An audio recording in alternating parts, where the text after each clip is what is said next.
We get people come up here to Chabot all the time wanting to see the Milky Way. Unfortunately, we can't show it to them because of the light pollution.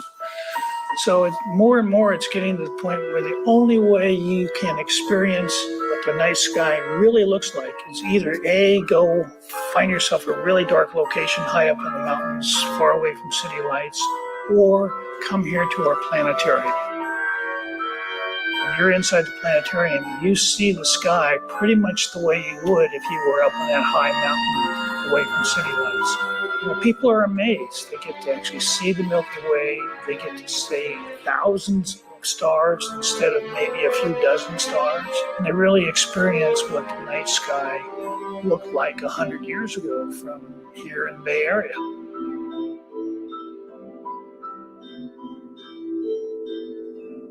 We live in a world that is woefully short of humble behavior.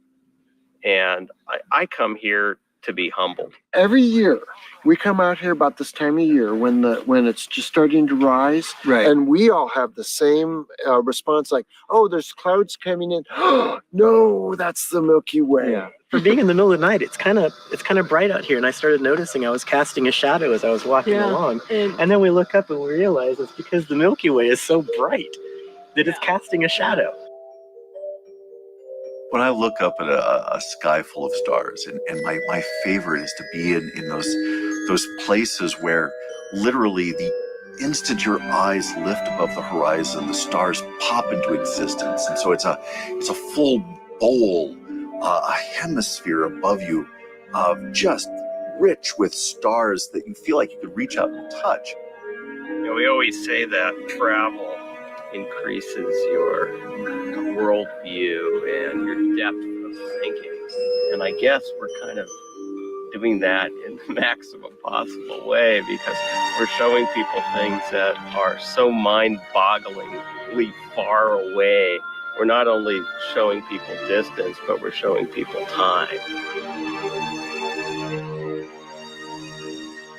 You're looking at the history of the Earth, you're looking at the history of our solar system, our galaxy, the universe as a whole.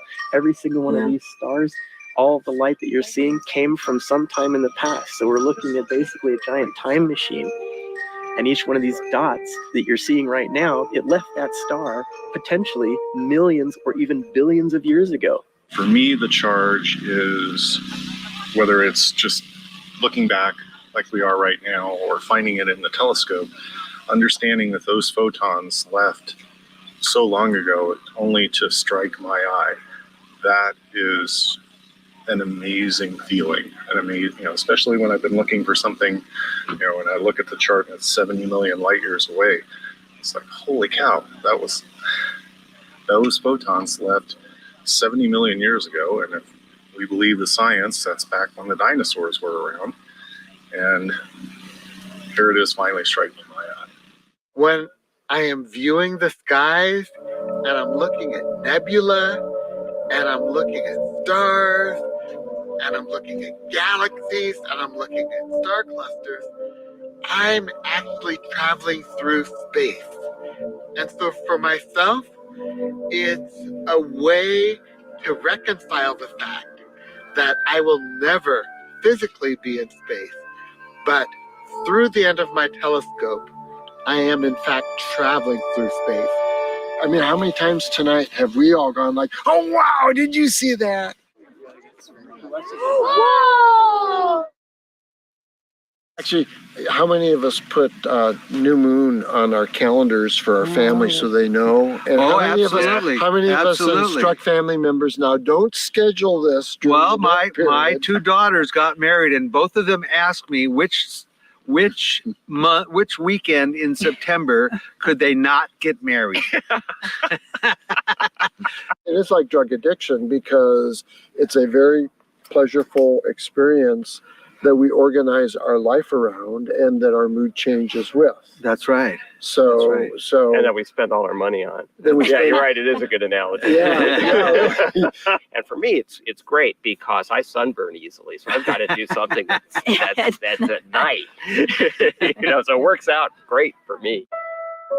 So when you do get a chance to get out to a dark sky and you look up and you see that sky full of stars. We are living in a galaxy of over 100 billion stars. There's over 100 billion, perhaps a trillion other galaxies out there. And the number of other stars, the numbers of other places there could be life is staggering, especially with the recent discoveries from the Kepler mission that potentially as many as half those stars you see in the sky at night, half of them could have planets. And even with pessimistic numbers, you are now starting to talk about perhaps millions, at least tens of thousands of other planets out there where there could be some form of life. And that for me is what blows my mind on a nightly basis.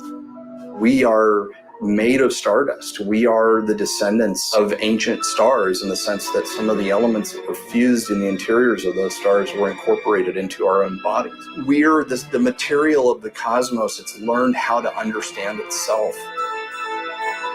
Every single generation of human beings, up until really only 200 years ago, saw a star-filled sky every single night of the year. And that is what we have robbed people of today. The viewing in Silicon Valley or anywhere within an hour of it is it's terrible.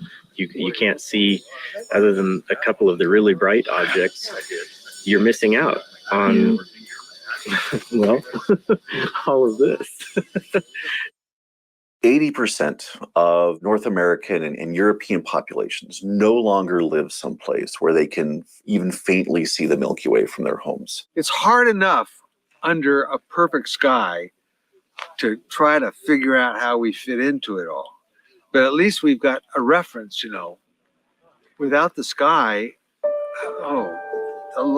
that's a huge loss. With a star-filled sky, our ancestors developed science, the science that we have today. Harriet Tubman took so many slaves to freedom is because she could read the sky. She followed the drinking gourd, followed the North Star. We've made a sky in which nobody bothers to look anymore. So the North Star, that star that was a signal for those, at least here in the Northern Hemisphere, for a fixed point in the sky by which to navigate. Most people today don't even know where the North Star is. I've traveled to central Los Angeles, where you can look up on a clear summer evening. I can count all 12 stars in the sky. And in fact, one of those is probably on its way to LAX, so 11 stars. When you have only 11 stars in the sky, it very quickly sends the message, there's no point in looking up. What we know about our universe has no direct bearing when all you can see in the sky is a handful of stars. Dark places in the United States are becoming fewer and fewer. We live in the city and we're used to it. I mean, it's a shame we are used to it. It's a shame we can't see stars in the city. Even though, I look up every night from my front porch, I look up like this and I would see 4. I would look around and see 4 stars or maybe 5. This is depressing in the city. It's so depressing. What if there was nothing but fog every day? You could drive down the street, you could only see 50 feet in front of you. You could never see a vista. You'd cross the Rocky Mountains in a fog all the time. What would you lose? It's like it would be similar. We lose the connection. We lose the ability to understand that there are other worlds out there. We are not by ourselves. We are not the only star. We are not the only planet. And I believe we are not the only life in the cosmos. Imagine you're out camping in the backcountry of your park. You're sleeping under the stars.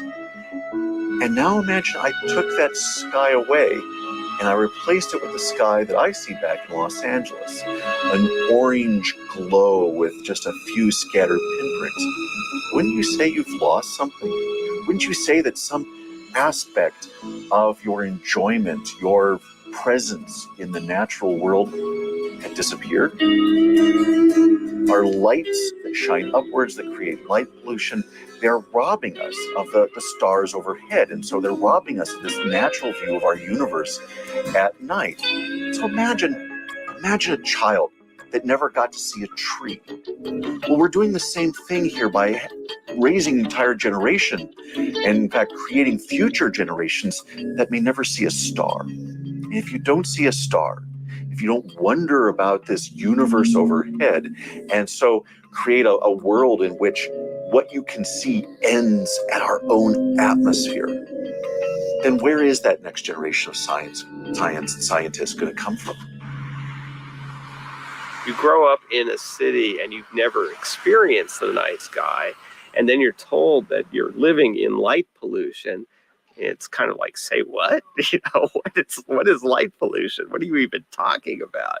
The light pollution here in the Bay Area, especially for us here at Chabot, has gotten worse over the last several years. Here at Chabot Space and Science Center, we have a 36-inch reflecting telescope, Nellie, part of a global network of observatories that search for and track near-Earth asteroids. Asteroids and comets are still out there. We have the ability to detect them, but only if we can see them. In order for us to see these asteroids in our images, we have to have really dark skies. A small asteroid may be somewhere around magnitude 20, which means it's 1,000,000 times fainter than the faintest star you can see with your naked eye in a really dark location. And as more and more light pollution develops, it becomes harder and harder to see those really faint asteroids. And that means we can't see the small ones even when they're close, and we can't see the big ones when they're farther away. And that's a problem. If you're trying to find a large asteroid, not hours before it hits us, but years before it hits us, you want to be able to see it even when it's pretty far away. And as light pollution increases, it becomes harder and harder to do that. And this is getting worse. And it's been getting worse ever since they started installing these new LED streetlights. Awareness of light pollution and the problems that it's producing is the number one issue for helping solve it. The amount of energy that's wasted through senseless lighting is a contributor to our energy consumption and our carbon footprint. It's estimated here in the United States up to 40% of the lighting that we use is wasted. It's just money down the drain. Here in the United States, we use an awful lot of light at night. Unfortunately, we've sort of grown up in a culture of very inexpensive electricity. If you want to attract attention, you use light because it's natural at nighttime. If you see a light that's bright, you're going to look towards it. And so many retail outlets will take advantage of this. And you notice, of course, with gas stations that there's a progressive increase with the amount of light to attract interest. The lighting under a gas station canopy is advertisement. It's see me. And if a guy puts a gas station on the opposite corner, see me more. Some of these gas stations have higher light levels than the kinds of light you experience during the day. And how is that possible? I have measured lighting in some service stations. It came out to 112 foot candles. When the ISNA recommended illuminance level at the pump is 5 foot candles. So over 20 times the recommended illuminance level. Think about what happens when you're in that situation. What your eye does. Well, what it's supposed to do, it torques down the iris. Think about it. It's night, and it's so bright, your pupils have to constrict. That's nuts. There's a difference, I think, between something that screams at you and says, we're bright, as opposed to something that says, look, we're a safe environment and it's comfortable. If you would go to a gas station and say, look, if you use lower levels of light, it will cause less glare and will cause less melanopsin disruption. Please turn your lights down and do this. They're going to laugh at you. They're going to say, but the person across the street has got 10 times as much light. So that's why you need either education where everybody agrees that this is a good standard or a good way to do business. Otherwise, it's a jungle. And unfortunately, the jungle prevails right now. And any satellite map of the world will tell you that this is true. The way one entity differentiates itself on retail is to put more light in. And so you just have to take a walk to New York at night. And there's all these retail interests competing for people. It's almost like the loudest music is going to be heard first, or the brightest light is going to be seen first. Is that a good thing? People are thinking we need to provide a lot of light at night so people can see, not really understanding that they may be producing conditions of glare and discomfort which cause even more serious problems. Consider a scenario where a convenience store a crime takes place. Their response was, we need more light because then it'll be more safe. So they put a 1,000-watt metal halide lamp up there blasting on to the area. Tell me, if they put up 2, are they twice as safe? No. Okay, then let's say there's a crime that actually takes place. Have you ever been on stage? Do you know what it's like to be on stage and you have bright light shining in your face? What can you see? Nothing. So let's say you're the responding officer. You're the cops coming into this parking lot. What are you faced with? 1,000 watts of metal halide glory blinding you, and you can't see what's in front of you. Is that safe? No, that's not. Better lighting is safe, not more lighting. So in this particular case, if they had lights that were shining down and not in the face, that way you're switching the tactical advantage back to the responding officers instead of the perpetrator. You have installed criminal-friendly lighting by putting in poorly designed knee-jerk reaction, oh, brighter means safer. That's not the case. Think about what you're doing. And in most cases, subtle, subdued lighting is a much safer situation. Even better if it could be on a motion sensor, because that way the perpetrator would trip the light, everybody notices. If you look at most robberies or most crimes actually done during the day or done in well-lit areas. A very famous astronomer was mad because they had lit the campus where he was and they'd shine lights on the observatory where he worked. And he complained about that, and various groups said, you're for the criminals, you're terrible. We can't do anything about this. This is protecting us from crime. And so he went to the scene of every violent crime in this modest-sized city in Connecticut for 2 years and documented the lighting. And most of the crimes, robberies and assaults and murders were almost all during the day, and the ones at night were all in the areas. Took these statistics and finally got the lights taken down and not shining. They got better lights put in this campus. The city of Chicago decided to light all of their alleys really bright. And that's where the crimes took place, because criminals need a lot of light to see as well. So just throwing light at the problem is not the solution. We waste most of the light that we install in cities by having it shine straight up into the air. We human beings, we are not afraid of giant mutant creatures sweeping out of the dark sky to abduct us. So there's no reason we should be lighting up the sky. There's nothing up there that's bad for us to see. Rather, there is an entire sky full of stars that we would love to see. So put the light on the ground where we need it, and we can get stars and be safe. Everything's being replaced by LEDs now. They use substantially less amount of watts to achieve the same level of luminance. The solid state technology offers opportunity for unprecedented levels of control. And control is both the intensity, the amount of light over time. So you may want to have more light in the early evening and less light late in the evening. The other interesting point is that you can make any color you want. Critical thing is that the LEDs be a 3,000 Kelvin temperature or less. Those in 3,000 Kelvin have less short wavelength emission, call it less blue light.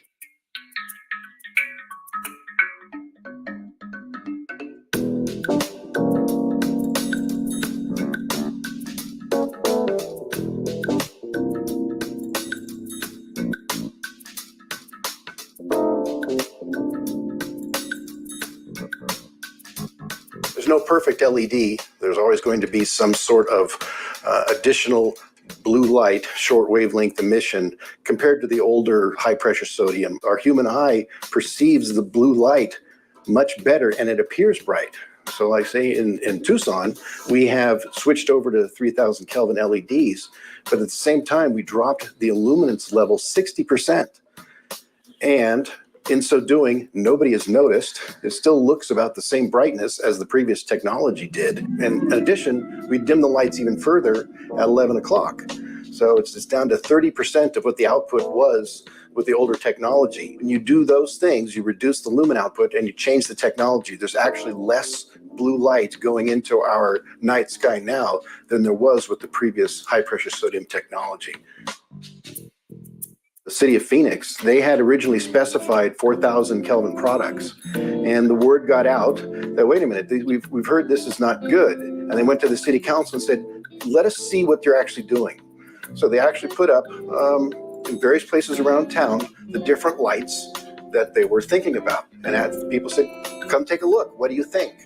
And unanimously was, we want the warmer product. In this case, it was 2,700 Kelvin. We actually installed different color temperature lights running at different amperages on one single street and invited the community to come out and take a look. The highest color temperature running at the highest wattage and amperage was the least preferred. The lamps that were running at the lowest color temperature and lowest amperage were the most preferred. LEDs have both promise and peril. Okay, they're not all good. You can have some LED lamps that are very cold, and the Kelvin temperature is up in the 4, 5, even 6,000 degree range. They become piercingly blue, very harsh. If you don't understand what I'm saying, have you ever driven at night and you see some cars have those headlights? Everybody knows what I mean when I say those headlights. They're despised by oncoming traffic. You're looking at 5,000, 6,000 Kelvin products because they needed that kind of temperature to get a reasonable efficacy. In the decade's time, the technology has improved so fast that it's now possible to get 2,700, 3,000 Kelvin products that will have double the efficacy of what a 5,500 Kelvin product had 10 years ago. We're seeing a relatively rapid market transformation from HPS to LED. It's happening so quickly that I would characterize this as a rush. And in many cases, I would characterize it as an uninformed rush. And we're doing many things with lighting that we should not be doing. And this is being the press for energy savings, the press to transform our market space into LED. So what we ended up today is that we have many municipalities that put in lights that are very glary, have the wrong color temperature, are very disturbing. There are street lights that are so uncomfortable that you have to put your hand over your eyes. And it's atrocious that we have this in our environments, absolutely atrocious. So in this push, we moved very quickly from HPS, which was predominantly a yellow spectrum with very little blue into it, to a whitish blue spectrum that had an enormous amount of blue in it. And they were cheap, pushed out very quickly. We saw a lot of cities rush to this, and they got the energy savings. But unfortunately, the blue end of the spectrum for these light sources also matches up pretty closely to the melanopsin sensitivity of your eye. And the melanopsin sensitivity controls the melatonin, and melatonin is a foundation hormone that impacts many other body processes, hormonal processes. Blue light at night is what's problematical for nocturnal habitat disruption, circadian disruption, and sky glow. There's enough scientific evidence out there now that is saying that, light at night is probably not good for us. And it's more specifically the blue end of the spectrum. A gentleman in Anchorage, Alaska, described to me during his test installations, it was like living under an arc welder. It was hated. It was this piercing, high blue, ouch light. Is completely curious to see them complaining of the blue light when the blue light is more natural for us because the blue light is the light of the day. So they see better, they have the feeling that they are more safe, more secure, but still they are not happy with this light. Our question of research was to find a way to measure the impact of street light on the quality of our sleep. The light in our street have a direct correlation with the amount of sleep that we were taking during the night. The light that we put on our head inside of the cities has a consequence during the day.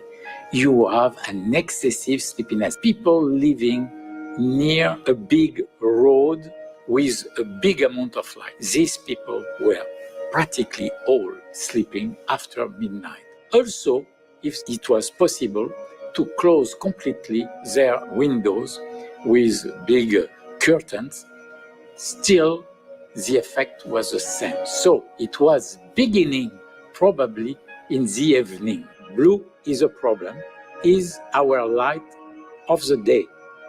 And this is increasing our alertness. The secretion of melatonin will be delayed. Our biology on an evolutionary basis has never seen blue light at night, ever. There's lots of studies out there showing that it's harmful for birds and animals. It upsets nocturnal behavior. Insects are drawn towards lights, and birds and bats follow them into the cities where they exhaust themselves flying around or into towers. Artificial light at night has not just an effect on certain species, but also on ecosystem functions. Artificial light at night keeps the pollinators away from visiting flowers and thereby reduces pollination success of plants. We found out that artificial light at night reduces the number of visits to flower by about 60%.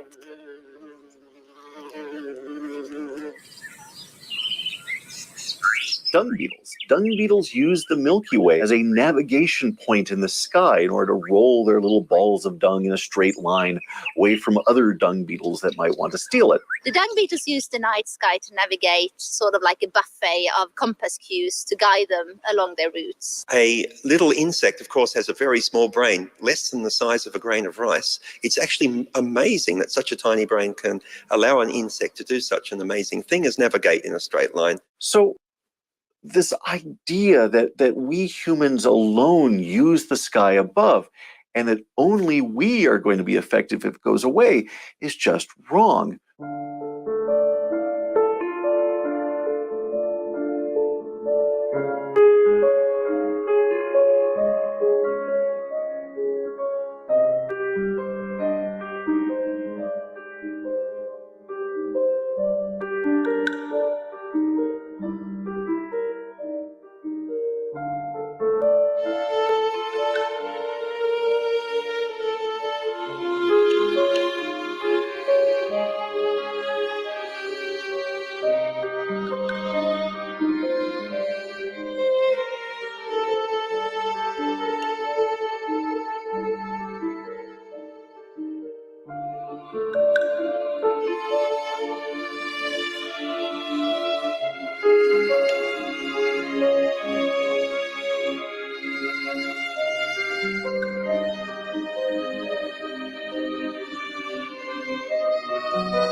Artificial light at night is a major problem for birds, and it's especially a problem during migration. So migration happens in the Northern Hemisphere twice a year in the fall and in the spring. There are hundreds of millions of birds flying over New York City at night, and they're using the stars to navigate. They're using the moon to help them see things. They're using the Earth's magnetic field. They're hopping on the right winds, tailwinds, to carry them in the right direction.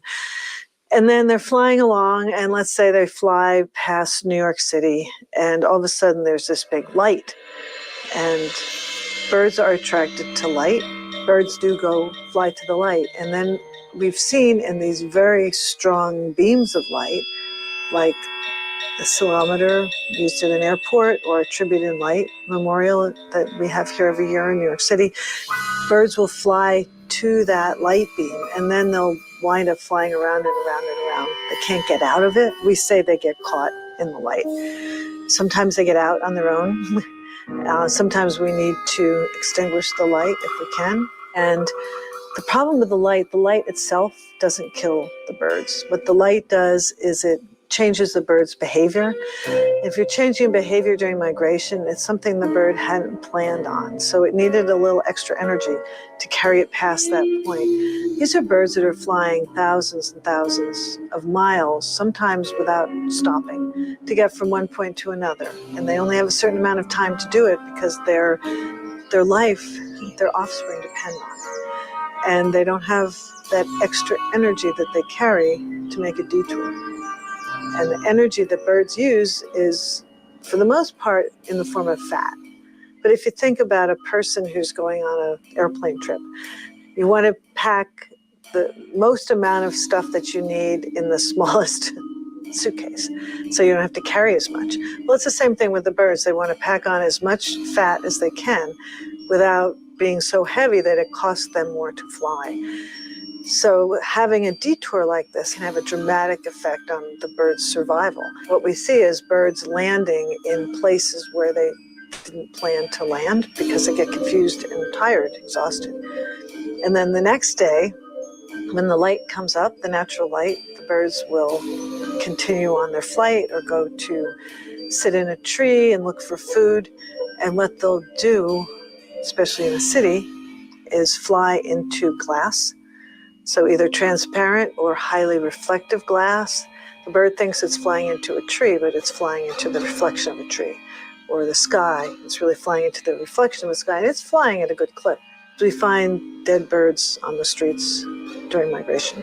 And these birds are in great condition, except that they have concussions or they have broken skulls, internal injuries from hitting a wall. About 1 billion birds die every year in the United States just from collision.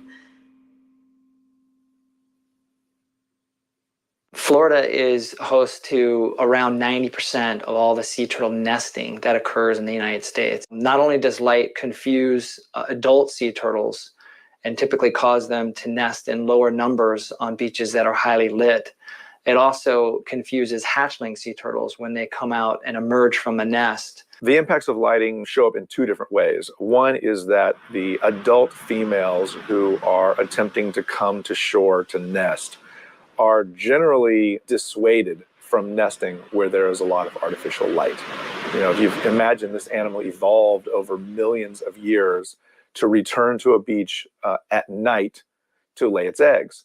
And a beach at night is supposed to be dark. In the modern era, turtles are returning to shore. You can imagine they're 100 meters offshore, looking at the place where they want to come up, and it's just lit up. There's all these artificial points of light. It is disorienting to them. They perceive it as a threat.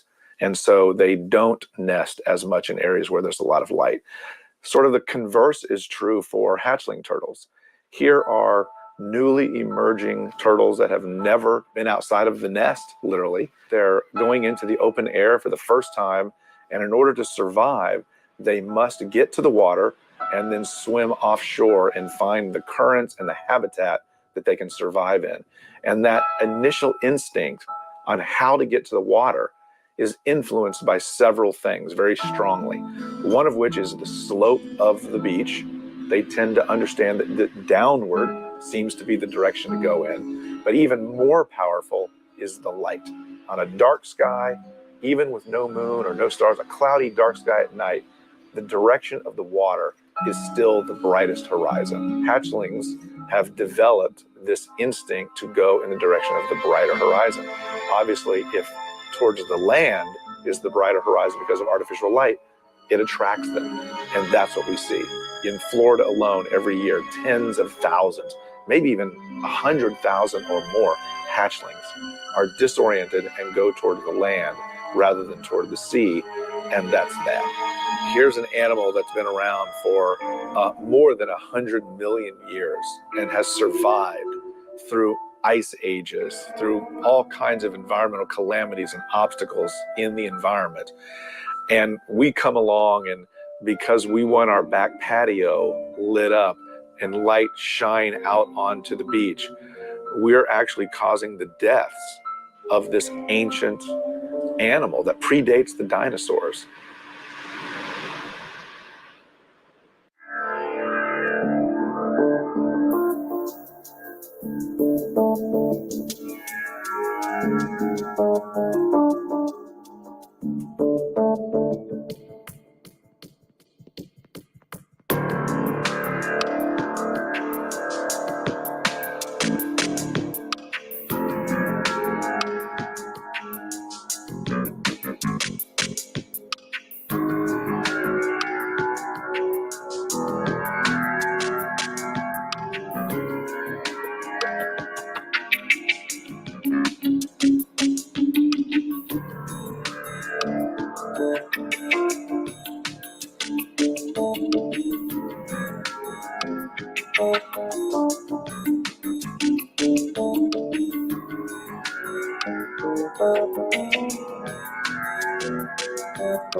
Light pollution is the one form of pollution that's relatively easy to solve. The amazing thing about light pollution, unlike all the other work that I'd done previously with endangered species and migratory birds and wetlands restoration, it takes years and years, if not millennia, to restore those systems back to some semblance of what they were before.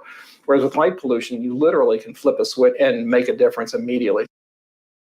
U.S. national parks have become one of the best places to go to see a natural night sky. When the national parks did surveys asking visitors what did they find most special about visiting a national park, a star-filled sky is right up there with wildflowers, waterfalls, and wildlife. National parks are such a great place to come and view the night skies because there's so few places left that don't have the intrusion of light pollution. If you have naturally dark places, you also have naturally wild places. So the soundscapes and the night skies are a way for us to conserve and preserve the wildness of a place. And that's important because there's so few wild places left. Night sky talks in national parks are the #1 ranger program given across the country. My favorite part about doing night sky programs is seeing visitor reactions. When they realize that the Milky Way is a huge streak of stars in the sky and not a cloud, the reactions are off the wall. They just go nuts. We've got the handle here and the top of the teapot, and the Milky Way is the steam out of the teapot. The Dark Sky Festival started in 2012. We've been doing astronomy programs in the park for a number of years before then. The festival started with just a handful of volunteers and a few telescopes, and now it's grown into a huge event where we've got multiple volunteers hosting thousands of visitors and over 40 different events throughout the weekend. We also have Junior Ranger astronomy programs where kids can come out, learn about the solar system, learn about some of the shooting stars and meteorites that they're going to see later that night. Now, I need somebody who's got a really good sense of rhythm. It can give me a beat. You guys do that? Okay. So I'm going to call it out. You guys are going to call it back to me, all right? Call the astronomer boogaloo. We're astronomers, and we're here to say. We're astronomers, and we're here to say. We study the stars every day. We study the stars every day. Sometimes we use a satellite. Sometimes we use a satellite. Sometimes we use a scope. Sometimes we use a scope. One day we want to go to Mars. One day we want to go to Mars. It's dark up here. You might have noticed that when you're camping, if you have to get up in the night. Oh, it's dark, huh? We don't have street lights. We don't have malls. We don't have shopping centers and all that. We just have a lot of nature, don't we? And nature doesn't have a lot of lights. There's no lights in the trees, are there? You want to say that with us, boys and girls? Are you ready? My very educated mother just served us nectarines. Nice. Okay. Let's say that again. Ready? My very educated mother just served us nectarines. Woo! Don't show. And our chant. Ready? My very educated mother just served us nectarines. Woo! Mercury, Venus, Earth, Mars, Jupiter, Saturn, Uranus, Neptune. Astronomy and dinosaurs. Those are the two things that every kid seems to be fascinated by and wonder about and excited. It fires the imagination. Watching a kid see Saturn through a telescope is one of the coolest experiences. It excites me so much. It is a gateway to all other sciences. But they serve as a gateway to the sciences, a gateway to wonder about our universe. One of the great things about astronomy is that it's not a science, it's all science. Astronomy is physics, astronomy is chemistry, mineralogy, geology, meteorology, even now it's biology. I'm really excited. We've only been doing the Dark Sky Festival for a few years, but wouldn't it be great if 20 years from now, somebody who came to the Dark Sky Festival was inspired to become a scientist or engineer at NASA because they had a chance to speak with a NASA scientist while they were here and then look through a telescope. We're seeing a rapid increase in expansion. So we have fewer and fewer wild places left. So I hope we can build that next generation of stewards to realize the value in protecting naturally wild places. The mission of the International Dark Sky Association is to create a world without light pollution. We spend a lot of time trying to educate individuals, communities, as well as policymakers about the issue of light pollution and how they can be solved. IDA has 60 or 70 chapters around the world, and these are made up of people, individual citizens who care very, very much about protecting the night sky. We've got a really great program called the International Dark Sky Places Program, and it's a certification program, and it's very rigorous. It's evidence-based, it's scientifically grounded, that identifies the last remaining really amazing dark sky landscapes around the globe. The goal of the program is to recognize the efforts that people are undertaking in places all around the world to try to preserve what remains of natural darkness where it still exists. We have about 85 designated international dark sky places in the world. Policy can be very effective in trying to both preserve conditions as they are, but also to even roll them back. And there's an interaction between policy and the international dark sky places where we have some evidence that the efforts that are undertaken to protect the dark sky places have actually resulted in the sky getting darker.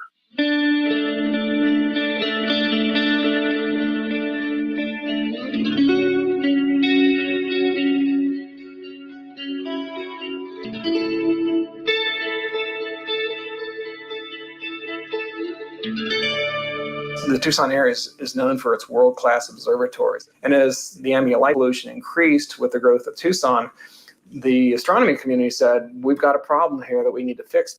Our two co-founders, Tim Hunter and Dave Crawford, they developed one of the most progressive lighting ordinances that controls lighting in Tucson. So it's a very dark, it's a very quiet city from a light pollution perspective. If you look at Kitt Peak, there have been studies over the years. The quality of the skies has not deteriorated in the last 20 years. It remains one of the darkest cities around the nation, and I think is a prime example of how light pollution can be managed without sacrificing safety.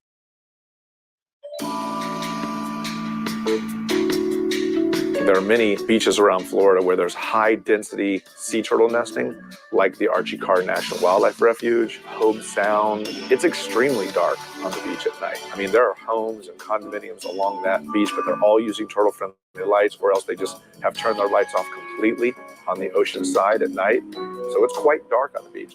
There's no evidence of increased crime because of sea turtle-friendly lighting.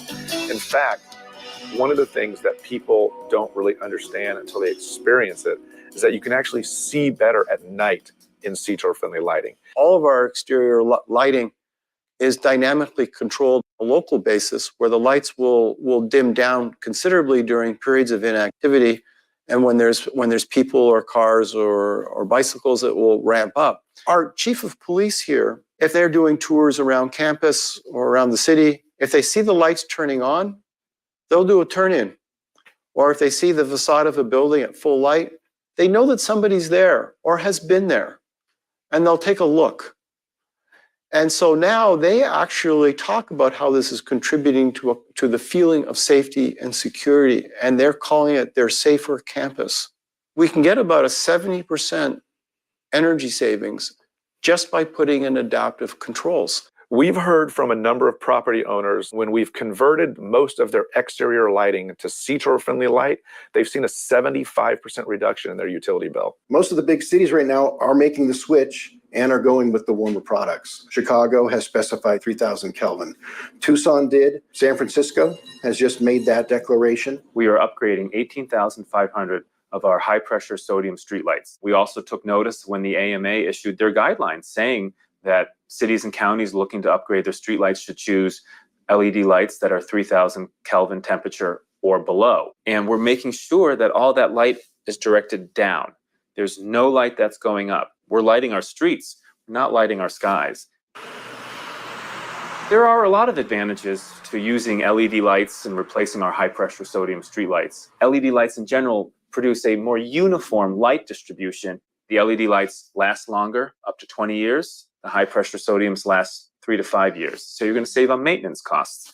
The LED lights use up to 50% less energy per light. At our cost of service, we're projecting that we will save close to $1 million per year on electricity costs alone. In some ways, it's easier to save the stars than other form of pollution. When you think about it, lots of forms of pollution, like cleaning up a river or taking the carbon dioxide out of the air, is really tough. But light pollution is real simple to solve. Don't put lights in where you don't need it.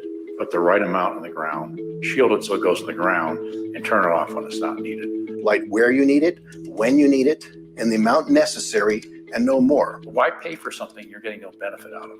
A good design would not shine light up. No light should shine above the product itself. Try to implement some type of control system. We have a program here at the International Dark Sky Association called the Fixture Seal of Approval that provides individuals who are looking for ways to make a difference at their home or in their community. A wide variety of products which can be found on our website.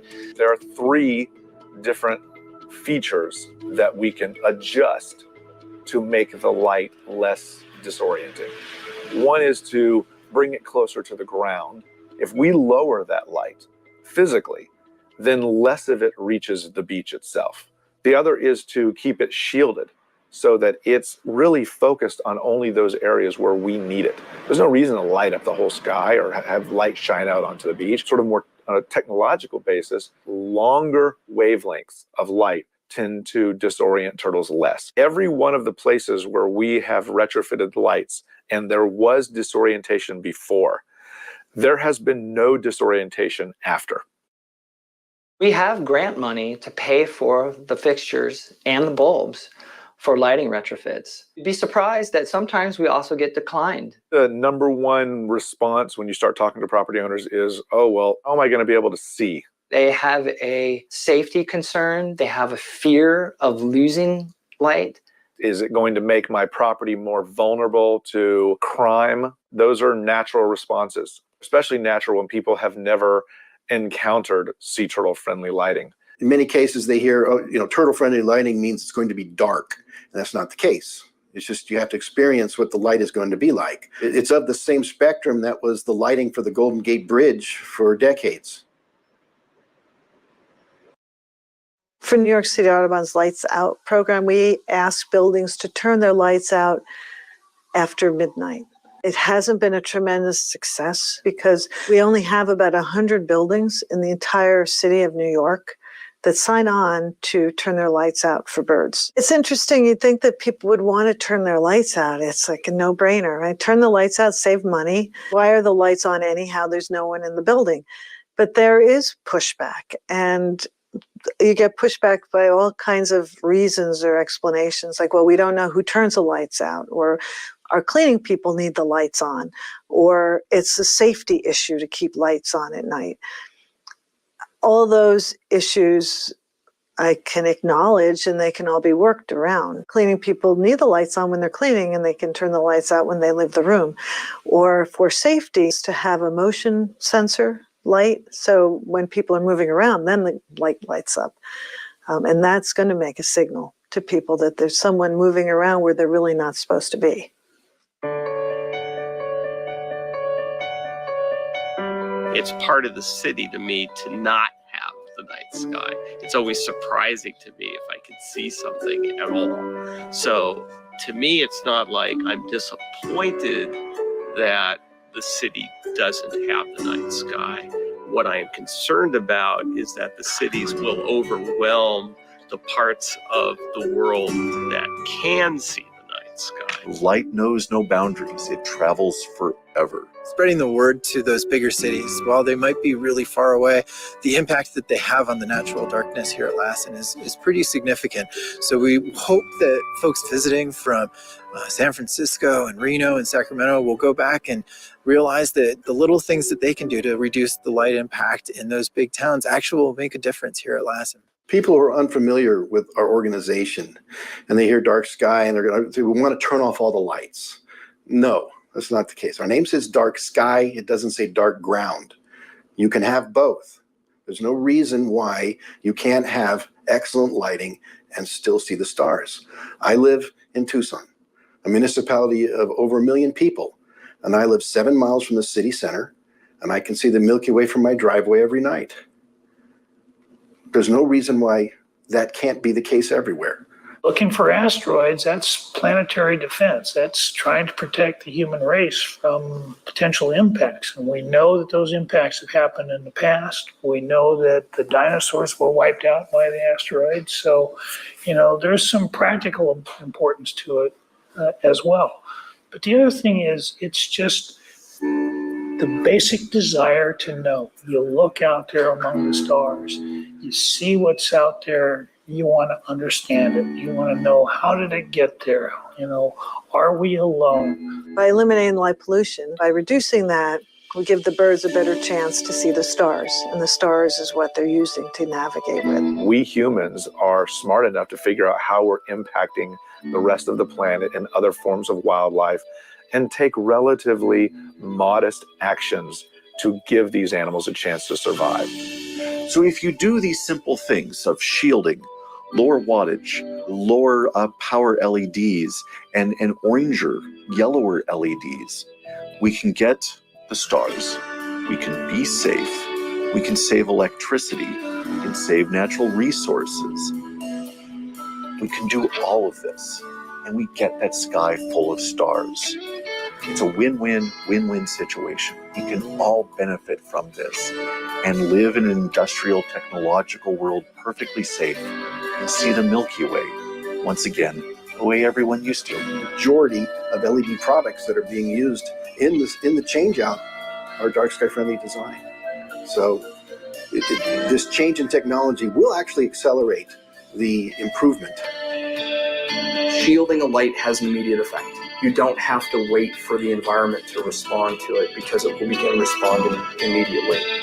And the number of times that I've had interactions with people in my line of work where I explain this to them, or I give them a demonstration and I show them how easy the solution is, the response that I get more often than not is people say, I had no idea. I didn't realize. It's awareness. At the end of the day, what we're trying to do is, again, to change this human notion about what light at night is and what it can do. And we start by building awareness that there's a problem, under the belief that when enough people realize that it's a problem, they will then demand a solution. And I foresee that time is coming, and it is probably going to happen sooner than we think.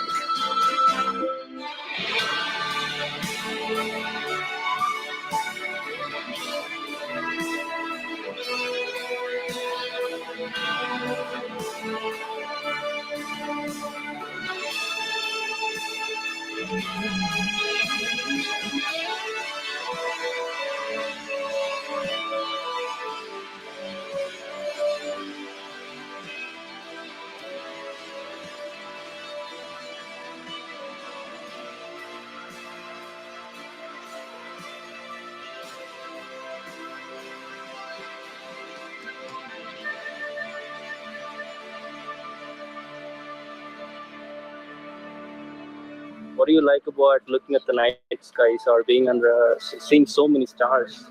It makes me feel peaceful because we have like a really big world and the universe is so vast.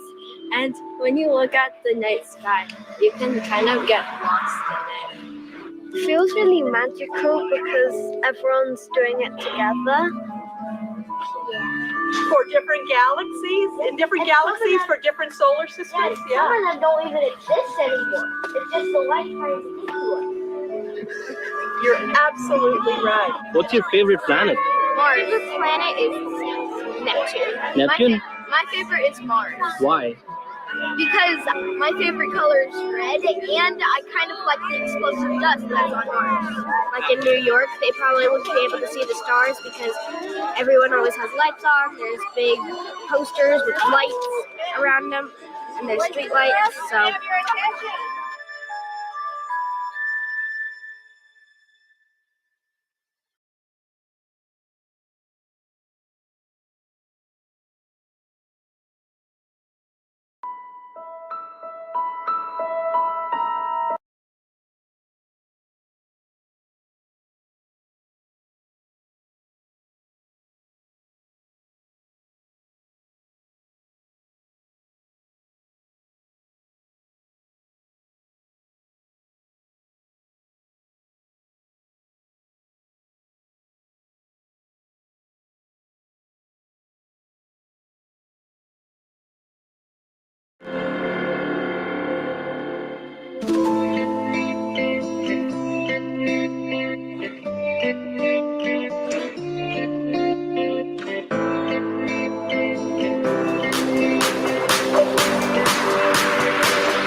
All right, we are on. Okay.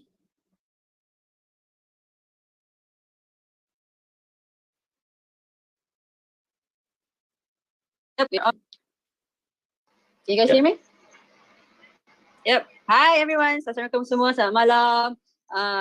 So tadi kita dah tengok 1 jam, bukan 1 jam lah, satu filem tentang Saving the Dark, iaitu satu filem tentang pencemaran cahaya dan langit malam. Kenapa setengah tempat tak nampak bintang dan jenis-jenis pencemaran cahaya. Jadi hari ini, malam ni kita sangat bertuah kerana kita ada filmmaker kita di sini, Encik Sriram Murali. Ya? Tepuk tangan semua. Okay, so Sriram Murali merupakan seorang filmmaker. Dia ada 2 filem, iaitu yang pertama Losing the Light, yang pertama pada tahun 2016, lagi yang kedua adalah Saving the Dark. Dua-dua tayangannya, filmnya telah ditayangkan seluruh dunia, ya. So ini adalah filem yang dibuat oleh passionnya sendiri. Okay. Alright, so saya tanpa melengahkan masa saya ingin memberikan peluang lah, saya memberikan masa bagi the hall kepada Sriram Murali lah. Hi Sriram. Hello, nice to be here. So, Thanks for the introduction. I know you understand, right? Yeah, I got pretty much what you were saying, but like from the English words, yeah. Alright, so thank you for being with us and sharing your passion, and your video is all awesome, your movie is all awesome. So we have people commenting the video great, and then they also share that they do use their picture to show to your friends, but they still don't believe their picture, the pictures of stars. So I believe you do have something to show to us. I leave it to you then. Thank you. Yeah, it's a pleasure to be on this, and it's a great feeling to be continuing to do the outreach work here in Asia. So thank you for the opportunity. Let me share. So I will spend some time talking about my passion for astronomy and how I became a filmmaker. So I am very passionate about astronomy, and I express the passion for photographing the night skies. And I have also made films to raise awareness on astronomy and light pollution. And I volunteer for some non-profit organizations. And all of this is my passion, and I have a separate full-time job completely unrelated to astronomy. And I want to tell a small story about how I found my passion for astronomy. I grew up in a small town in South India, and I remember in class 10 there was this chapter in physics called The Universe. It was about the Big Bang Theory, the galaxies, our solar system, and planets, and I was really looking forward to that class. And my school thought was too theoretical and asked us to self-learn. I mean, how are 15-year-old kids supposed to self-learn about astronomy? I was pretty dejected. In one of the classes, I asked a question: if we live inside the Milky Way galaxy, how do we know it's spiral in shape? And I kept asking more questions. And the teacher said, any more questions, you're out of the class. So there pretty much goes my passion for astronomy. And I had moved to the US to do my master's. And I was watching this documentary on National Geographic about how fast and how big various things in the universe are. And that was my first exposure to astronomy. And I was already 21 at that stage. And I was dejected. I wished I had gotten exposed to astronomy much earlier in my life and pursued a career in astronomy. Then a few years later, two of my friends and I were camping at this national park called Yosemite in California. It has extremely dark skies. And I saw a sky full of stars for the first time in my life. And I just couldn't believe what I was looking at. It felt so unreal. How could there be so many stars? I've never seen anything like this before. Then I went back home, started reading about light pollution, and this was almost 10 years ago. I started reading about light pollution and how it impacts the night skies, and photographing the night skies became a way for me to express my passion towards astronomy. So I would travel to really dark sky places, and I was fortunate to live in California at that moment. It has excellent dark skies all over the state. And I would travel to these dark skies sites and photograph the night skies. And this is my first image of the night sky, the Milky Way. I still remember that day so vividly. Then I would show these photos to my friends and family and colleagues. The question that I always got was, how could there be so many stars in your photos? And I'm sure this is the same question that every astrophotographer gets. You must be making these stars up. These stars really don't exist. So it bothered me that most people had no idea that these stars really existed. That there are these places where you can go out and, and look at the stars. So I wanted to make something to show these people that these stars really existed. Make something to show that there are these dark places where you can actually go see the stars. So I made a short film called Lost in Light, showing what the night skies look like at different levels of light pollution. So for people familiar with the bottle scale, starting with level 8, to then going progressively to darker places and ending up in level 1 with no light pollution at all. And this was challenging because I had to find 8 different locations and shoot the same section of the sky. But the fact that it was challenging was also made it very, very satisfying, actually. So I made a short film showing what the night skies look like at different levels of light pollution. Let me play that video for you.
So the traveling to actually the last level of the sequence that you saw in the video to bottle 1, which is zero light pollution, was a huge challenge because there are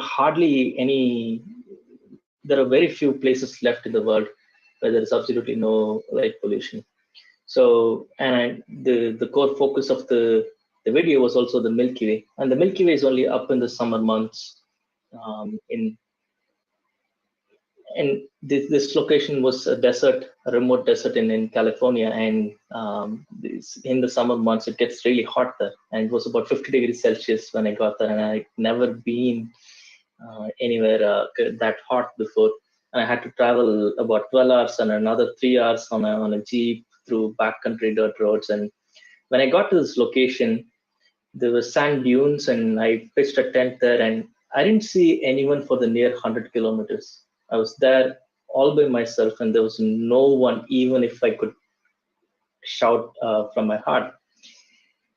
It was, once it went dark, there was so many stars that I could actually see my own shadow, and there was no moon, and it was so dark that there was so many stars and I could see my own shadow, and it felt so unreal, that the surreal, the whole experience. This is the closest I would get to be on another planet, being all by myself under a sky full of stars. It was an amazing feeling, and such experiences are very hard to come by these days. One thing that I realized after making this film was that people were able to understand about light pollution, looking at the difference between these different levels, but they were not able to relate to Milky Way itself, because most people haven't seen the Milky Way.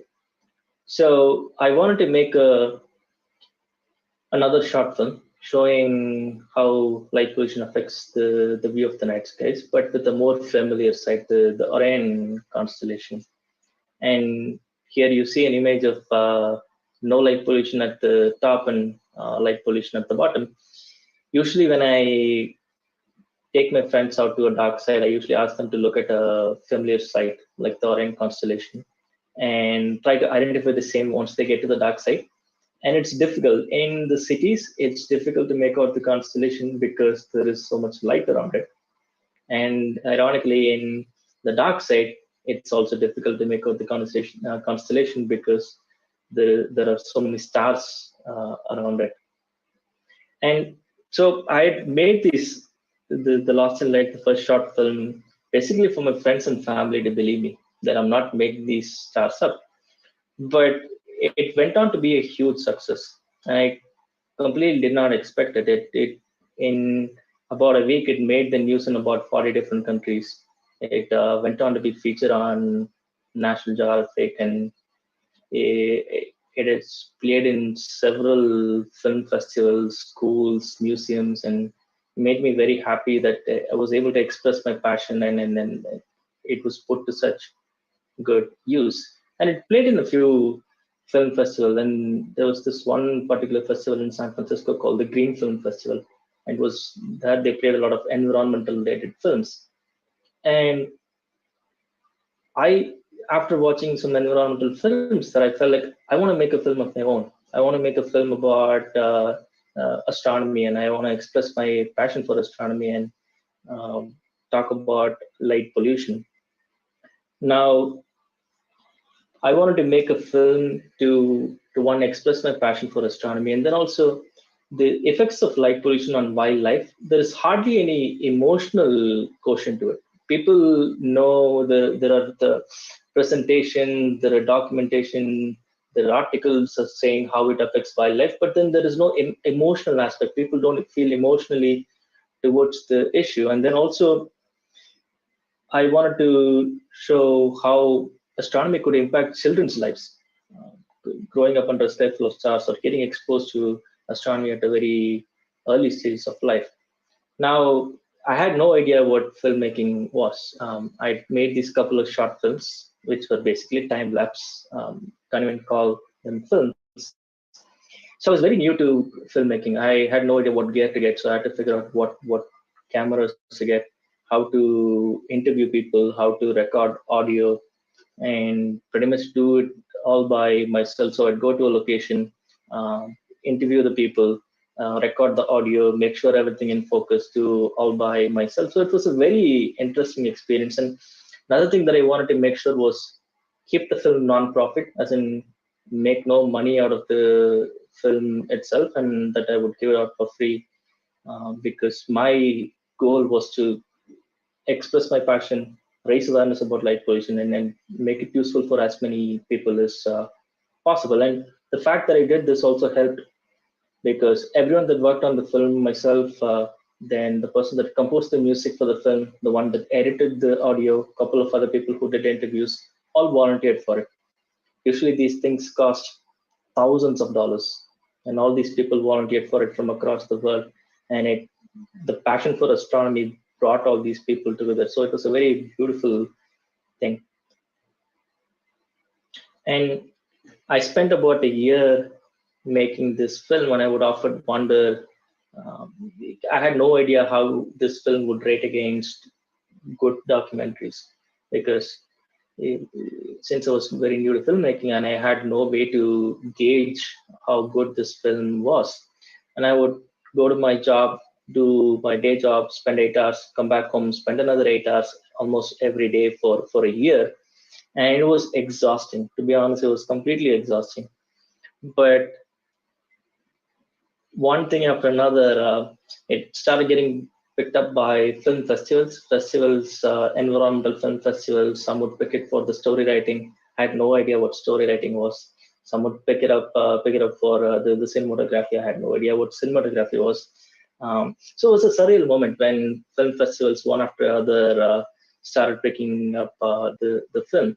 So it goes to say that with the passion and eagerness to tell a story, anyone can make a compelling story. It's just that if the thought is original and you're committed to telling that story, anyone can make a compelling film. And I want to share some success stories of the film itself. It played in several film festivals, like I said, and anywhere where there's a dark sky moment, from say US or Europe or Asia, Saving the Dark became a resource for people to educate the public and the policymakers on the issue of light pollution and national parks, especially in the US. These national parks are places where I found the night skies, and I pretty much found my passion for astronomy and photographing the night skies. And when national parks use the film to raise awareness and protect the skies further, it makes me really happy. The place where I found my passion now is actually using my work to protect those night skies, so that makes me pretty happy. And there were several occasions of it being used to influence policy decisions. One particular one in Portland, in Oregon, in the Northwest US. There were 5 city council members. 2 were for the dark sky lighting ordinance, and 2 were against it. They actually showed the film to the 5th person, and the 5th person was convinced to vote for the dark sky ordinance. But the best feedback I've gotten for the film so far is a mother and daughter watched the film at a film festival somewhere in the US, and I got a message from the mother the next day saying her 12-year-old daughter was not so interested in science, watched the film and got interested in astronomy and science, and now wants to learn science. To get that kind of feedback it's just priceless. And moments like this, I feel like all the effort that I put in is well worth it. And I moved to Singapore about a year and a half, 2 years ago, and it was also picked up, recently played at the Singapore Eco Film Festival. So it's nice to get this going in Asia as well. I'm really glad to be doing this with Dark Sky Malaysia, and I look forward to collaborating more and raising more awareness in the area, and look forward to also visiting Sabah once all the COVID situation eases. Now to the more interesting part of the talk itself.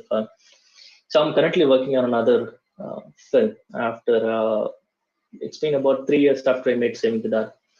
So I've always wondered about looking at star-filled skies near home. So I'm from a small town in South India, and this is from my home terrace, and this is what the skies look like. And it looks like this after 11 p.m. when most of the shops shut down. People have a lot of lights up for safety and security. It's just a habit.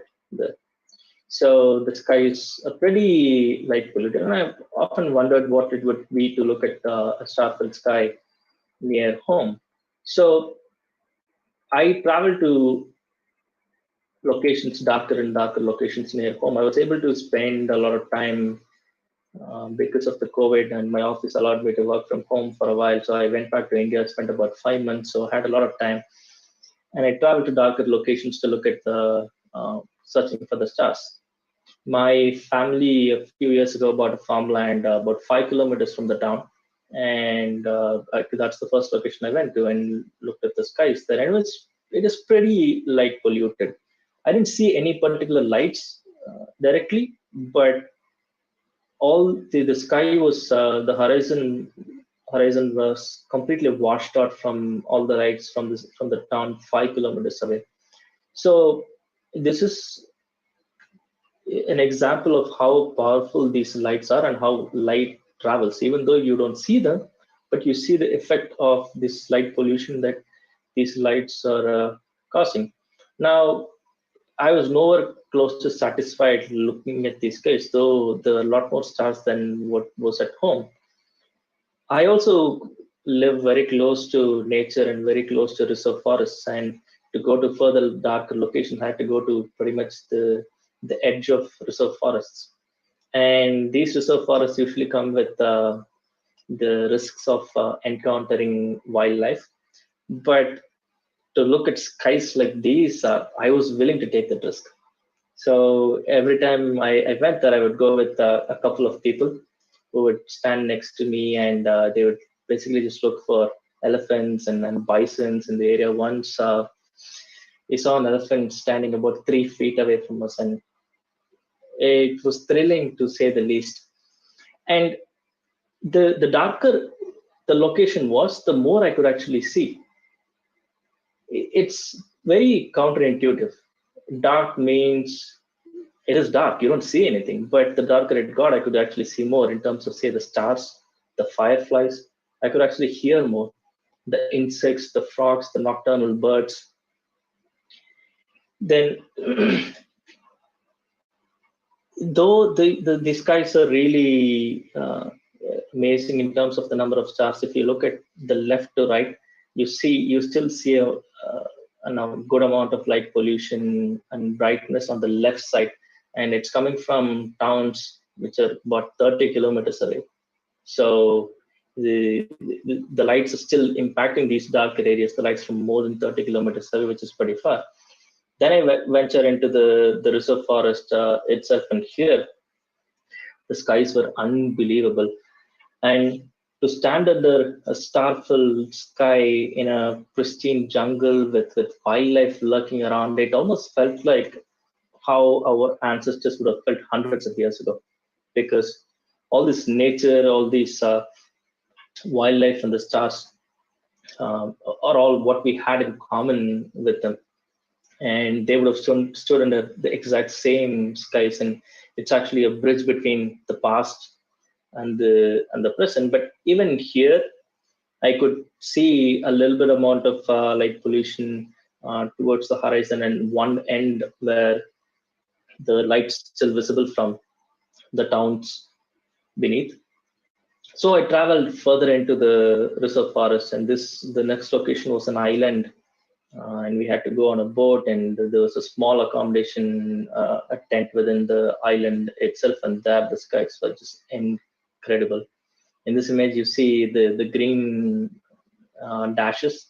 Those are actually left by a firefly, and I could see so many fireflies in that location. It was unbelievable. And the couple of people I showed these night skies to, the question was, are these stars real? Do they always exist? That's the kind of reaction you get. And I took my dad along, and he said he's never seen so many stars since he was young.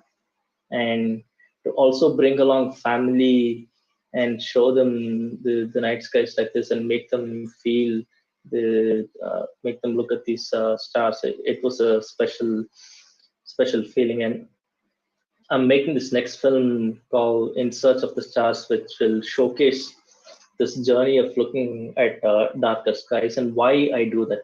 What's the point? What's the point of searching for the stars? And talk about my passion, what true darkness actually feels like. What does it feel like to be under a sky full of stars?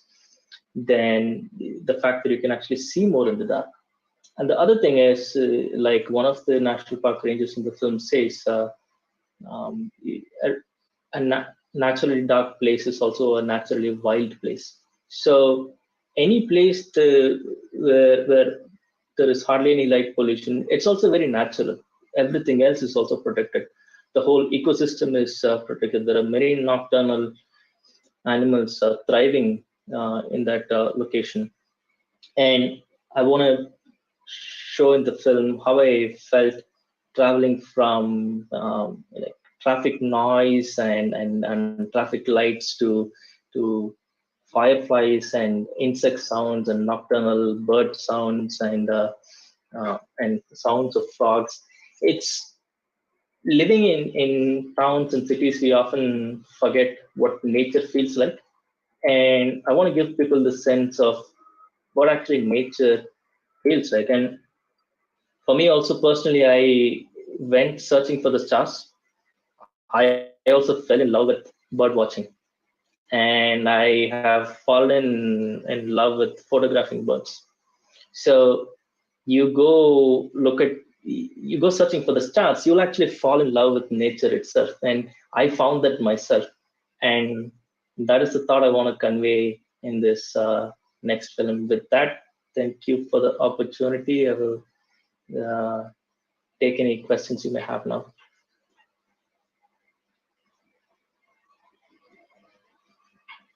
Wow, that was amazing.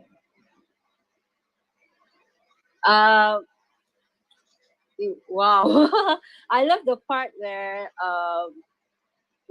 you're in the dark and there's a elephant like 3 feet away from you. Because there's always an issue of safety when you're outside, right? When you're especially in the dark, people always ask, is it safe to go out at night and to watch the stars? But the safety is always a question. But for you, with your passion, you don't care.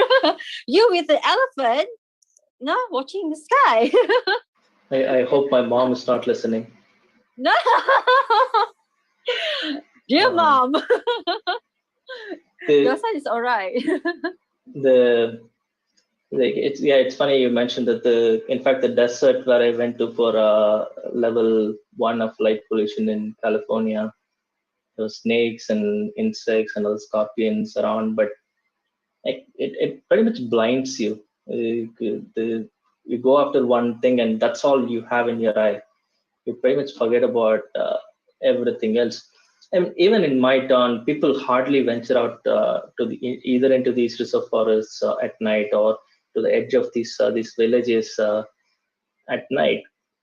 And that's the reason no one has known about these night skies there until I actually took those people. Even people who've been there for so many years, they couldn't believe that the night skies were so spectacular. But for common public, yeah, it is tough to randomly go to these places without taking the proper precautions. Though I went to these places several times, I didn't go blindly. I took pretty much all the precautions that were necessary, and I had people with me who are used to living in these forests, and these people could actually smell the elephant from 100 feet away. Of course. Like for Malaysians, it's like typically Malaysians, they always ask, do you see ghosts at night? Because for you, you see wildlife. For us, like, do you see ghosts at night while you're watching this? But for us, for people like usual stargazers, it'd be like, yeah, you'll be in one with the stars. You'll be not bothered by anything else. Yeah, but yeah, precautions to safety is always the top priority. See the place whether it's safe or not. Actually, it's funny you mentioned that about ghosts.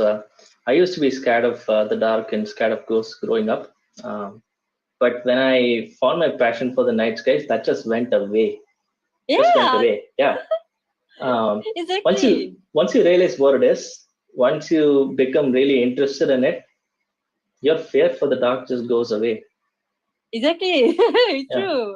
True. Especially when you have a very dark sky and then a lot of stars has come out, and you'll be like focusing on that. You're not focusing on the other things, and especially like meteors. So we have listened to the journey from Sriram Murali. We have a comment from Facebook from Derek Lim. He says that it's not really a question. A comment on the target audience for understanding light pollution is mainly for grown-ups. will you make a video targeting children? My kids just joined me to watch your video and they love the images of and time lapse of the stars, but they couldn't really understand the content. Yes, yeah, I have thought about that in the past, and I've got that comment before. It is pretty much targeted for adults because all the technical concepts is too difficult for kids to perceive. I do have plans in the future to make something kid friendly because we really have to get the next generation get interested in this, and I think it's the kids who will bring out the parents to go camping and go look at the stars. So I do have plans for the future. Oh, great. That's great.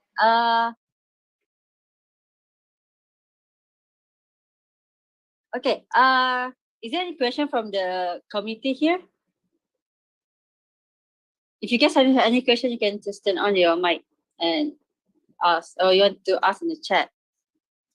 It's not really a question, but I just want to tell you my feelings when I saw the video, like the comparison, right, between Bortle 8 to 9 sky to Bortle 1 sky.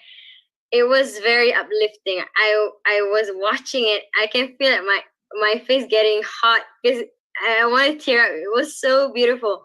I wish that I can experience that feeling because I'm currently living in a city where all I can see is the Bortle 8 sky.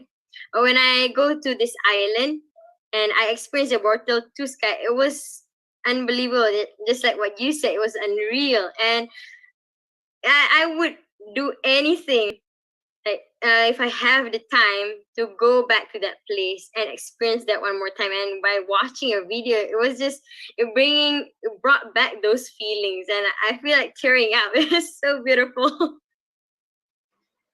Yeah, thank you so much for that comment. And I really get what you're saying. And when I was I just got back to Singapore 3 weeks ago from India, and when I was home, and when I looked at these night skies, every time you're under it feels like it's your first time. You don't get used to it. People ask me, how many times do you actually look at the same stars? Isn't it the same? It's not the same. The thoughts that you get when you're under a sky full of stars, those thoughts are not the same. Every time you get different thoughts. The peace of mind that you get, how do you measure that? You cannot measure that.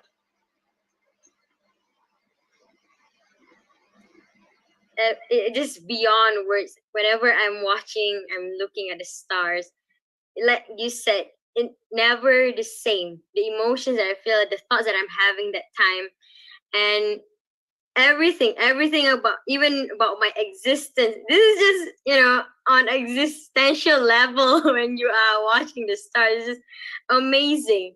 I feel like I'm not there at all. I'm one with the nature, and when I'm looking at it, we are the universe, a part of it, and that just drive me to do this kind of thing and join Dark Sky movement with Emma and all the others.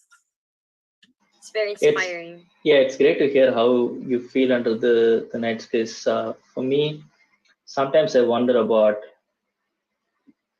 how this exact place would have been, say, hundreds of thousands of years ago, because these night skies would have remained almost the same hundreds of thousands of years ago.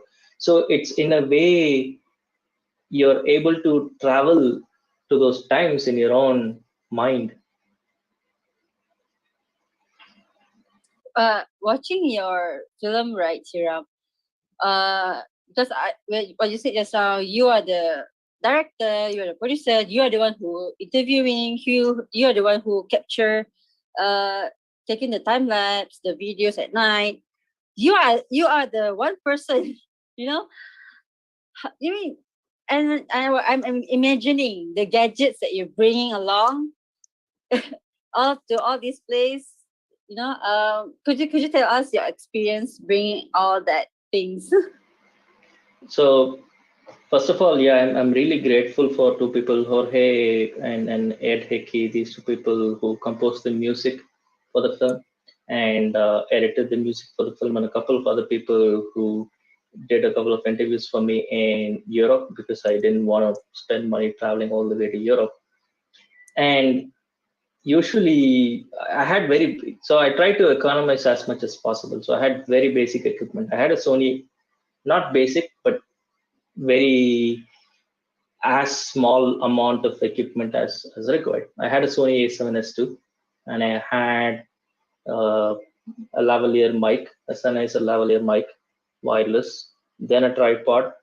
That was it, and then a writing pad. So I would go to this location to film people. I would say, I'm making this film. I volunteered for the International Dark Sky Association back then. I used to say, I volunteer for the IDA, and I'm making this film. Could I interview you? And people will usually say yes. And I would go to these locations, and in a couple of locations, people thought, like, who's this guy with this tripod and a small camera? What is he going to make? And after the film, after they actually saw the film, they were amazed. So I had several of these reactions, because usually when people go filming, say, especially in the US, they come with a large crew. So when it's just one guy with a small tripod and a camera and one-man crew, it was surprising for most people. And for me personally, it was really challenging, because I had to have a natural conversation going with the person that I'm interviewing, and not just look at the writing pad and read out the questions. And at the same time, I had to make sure the audio levels were recorded right. If it goes above, it clips, and I had to make sure that everything was in focus, and I had to make sure it was recording and not by mistake not recording. And I would say, I would sit in a chair and then tell the interviewee, sometimes I would go over to the camera and look at the camera. Can you just assume I'm sitting in this chair and just keep talking at the chair? So there were times I had to do that, but it was a learning curve for me. And I realized I also like to make, I have a passion to make films. And in this whole journey, I realized filmmaking is such a powerful medium to express one's passion and have the world actually turn back and respond and react to that. That was a very memorable journey of, making one man crew documentary. Yeah, for me, because we did a documentary of ourselves, but that was with our national media, so we got the help from them. But you're a one-man crew making an international movie, so that was with one-man crew, man. I really mind blown, really. And then so when you are back in India, do you show your film to your where you are? Yeah, I mean, my parents, my brothers, my parents really love it. My dad, especially, that he really likes the way I edit the film. And every opportunity that I get, I have a telescope back home. I take my family out to look at the planets. When the Jupiter and Saturn conjunction happened recently, I had four generations of my family look through the telescope. It was an amazing moment for me. And when I went to one of these reserve forests with the night skies, I took my brothers and cousins and some of my other friends, took the telescope out, showed the moon to people. And any chance that I get, I try to get more people to get into astronomy. My family are all pretty appreciative of what I do, the kind of work that I do. And I try to get them interested in astronomy as much as possible, especially the younger generation. So do you have any question from the committee? Kak Ayud, do you want to ask any? Mr. Jaya?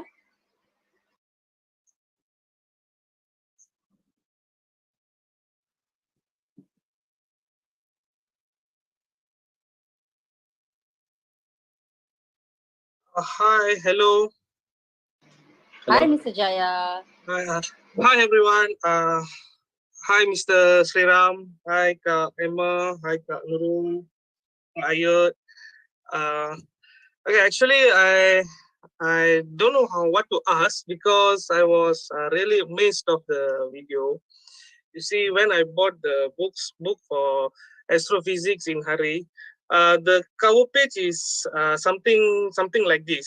So I was like very excited when I'm going to see a sky like this. Even though I know it's a composed picture, I was wondering when I'm going to see a sky like this, or when I'm going to meet a person who make such a beautiful picture as this, or video or something. So today I saw the video and I was like, wow, something had like it is a dream, and then suddenly it was like I saw in screen and watching the person who made the video. So I was like amazed. So thanks, brother Sriram. So actually, I was so amazed. Thanks. Thank you. Thanks for that feedback. Yeah, we shall have the trip in Sabah. Mr. Jaya and Mr. Sriram, you must come to Sabah. Definitely. Definitely. All right. If Hi, Sriram. It's me again. Okay. Emma, can I say something? Sure. Yeah, sure. Sriram, it's mind blowing for you to do the film that you didn't even think that it will go the international. In the process of you making the film, of approaching those people that you interview, how long it takes, and was it that difficult to approach them, all the paperwork, things like that? How was your experience? So I think it helped the fact that I reached out to the IDA first. Then I said I'm doing this film, and that back then IDA did not have any delegates or volunteers. I was the first. They created a position for me. They said you are the public education volunteer, and I was the first one with that title with IDA. So it helped that I associated myself with IDA. And it also helped the fact that the film was non-profit, and I would tell these people, hey, I have a full-time job and I'm doing this for a passion, and I just need 1 hour of your time. Any good-minded person wouldn't say no. Though there was one person who said no, like governments anywhere. There's a government person in the San Francisco. Sad to hear that, yeah. All right. Person in the San Francisco government said no. Then I kept insisting. I kept saying no. I went to his boss's boss, came down to him again, and he said, "Okay, I'm doing it."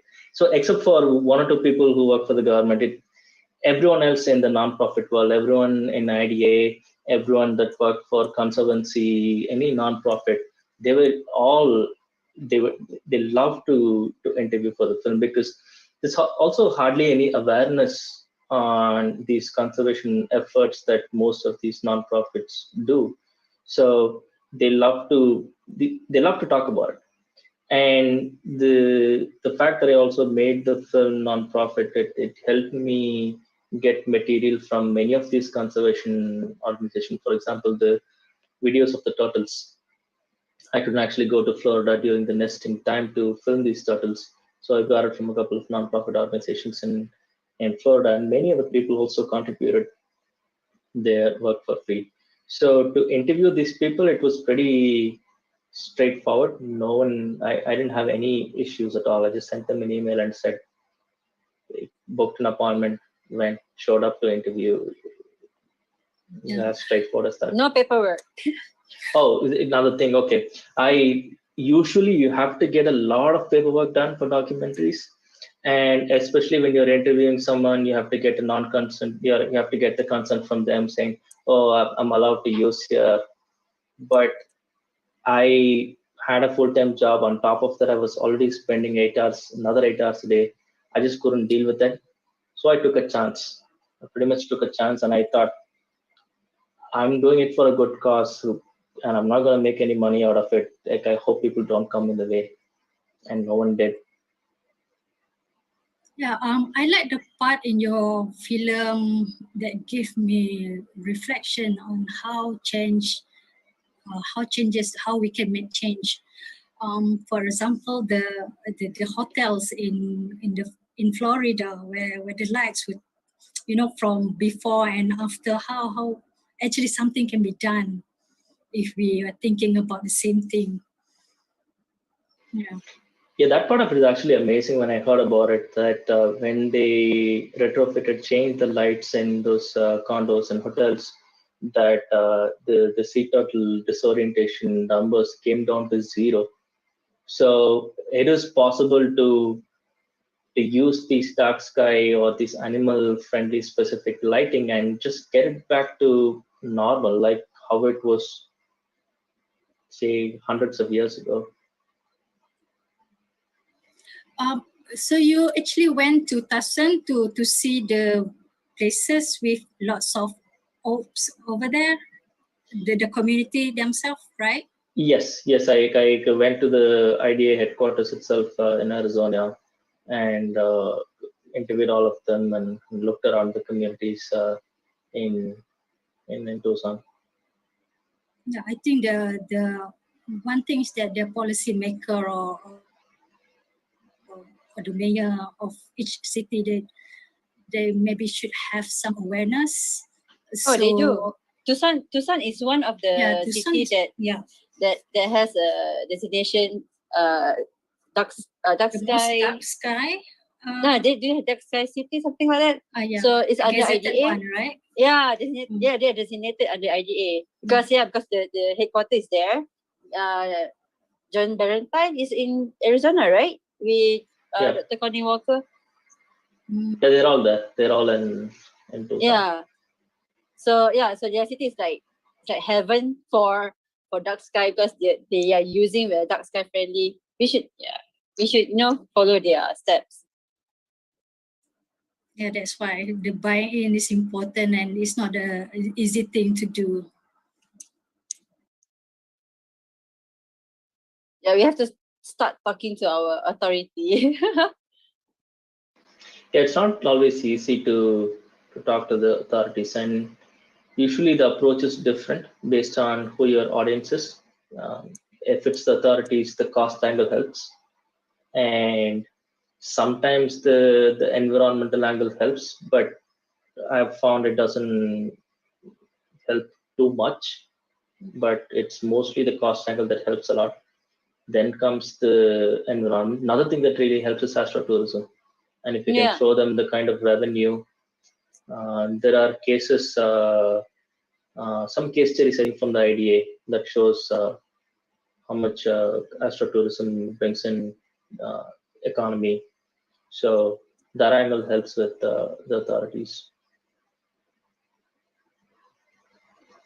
Anyone watch your film? Like felt like do they feel like I'm going to change my lights?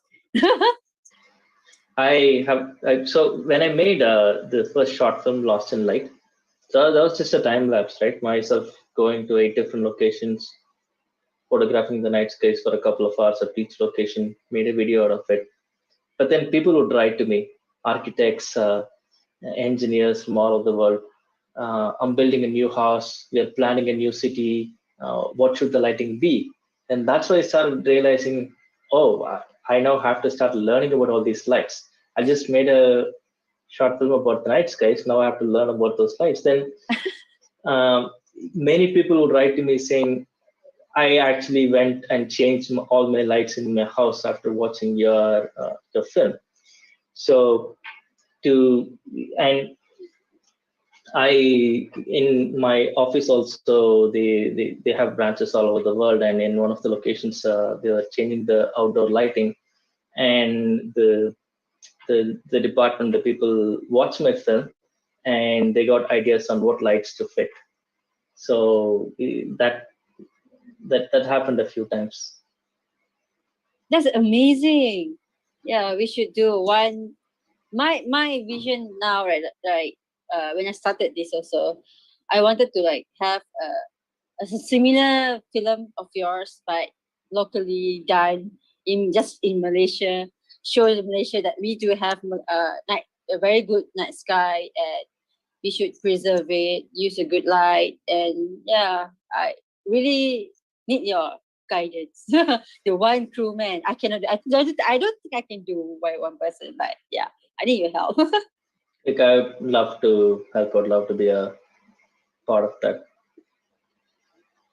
Thank you. Any more question? From the YouTube and Facebook, there's no question here. From our community, I think we can end our session today. Any last words from our community? No, not from me. Okay. Sheila? Okay, I just want to hear the last word from Sriram. Yeah, the last word from our Sifu. Okay. So we'll end our session today by last words from our filmmaker, Saving the Dark, Sriram Murali. First of all, I want to thank all of you for organizing this and giving me the opportunity to speak. This whole journey of filmmaking and then finding my passion for astronomy has been an amazing one. And I would say anyone who has a passion for anything, be it art, be it music, or be it astronomy, photography, anything, I would urge people to express it. And I would urge people to share it with other people, because you may not know who it's going to inspire. Think of all the work that inspired you. So I would urge everyone to pursue your passion and share your passion with other people, and also especially get kids exposed to astronomy and exposed to several other things when they are young. And especially I would have loved to grow up under a sky full of stars. Imagine kids growing up under a sky full of stars, asking the right questions. That's how we grow as a society. That's how we develop as the move forward as the entire world. So astronomy plays a huge part in our lives. We often don't realize that we belong in a much bigger world. So it is also the responsibility of people like us to spread the word out about that and take it to people in a way that they can relate to. I see most amateur astronomers just hang out by themselves and look at their telescopes by themselves, and they hardly communicate outside their world. I would urge people like us to take the word out to the common people in a way that they can relate to, in a way that they can understand. So you have to start from the city. You have to start from, this is what you're used to, but this is what it could be. So I hope to continue this work, and I hope to collaborate with Dark Sky Malaysia and you people also in the future. Thank you so much. We are looking forward for that. Thank you so much, Sriram Murali, for to be with us for this International Dark Sky Week. Thank you guys for tuning in Dark Sky Malaysia's YouTube and Facebook. So we'll see you guys for another next live. So good night. Assalamualaikum. Thank you all.